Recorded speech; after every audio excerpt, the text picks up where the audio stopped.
there's a doom loop narrative.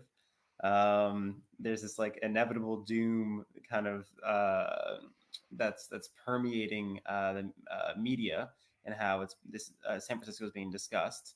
And it's not just happening in San Francisco; it's happening in New York as well. It's happening in Chicago as well. It's this fear mongering that becomes what I would think of as being like the right wing's culture war. It is. Um, It's an attack on cities. It's an attack on blue cities in particular. right, Hmm. and to say that as well, like, especially I would say coming off of like the Black Lives Matter movement, the defund the police movement, there were a lot of these big progressive wins that happened in 2020 and 2021 and 2022. Politicians being held accountable, kind of a rise in younger voters, more folks of color voting. Like, there was yeah, and that like brought in a lot more progressive change. It pushed out a lot of the old guard nationwide, and cities like New York, like San Francisco, especially, and Oakland as well. But they're finding ways to say, oh, well, and this is going back to what I would think of as the gentrification agenda here, where it's like going back to saying, oh, well, we're not here to gentrify San Francisco. We're here to solve the housing crisis. We're not here to gentrify San Francisco. We're here to solve homelessness. We're here to create cleaner streets.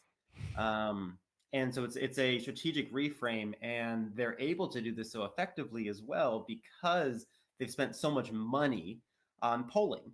They know what polls well. They know what tugs at people's heartstrings. And that's why I think of it as a culture war, because it's the same thing that the Republicans are doing. They're figuring out, like, what are the big issues that will make people get really up in arms?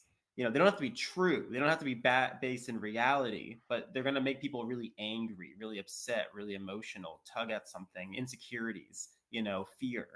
And they're using, and you see Grow SF consistently, and Neighbors for Better SF, Together SF, both in their statements and in the canvas that they're supporting, and the referendums that they're putting on the ballot, like hitting right at people's insecurities, hitting right at people's fears.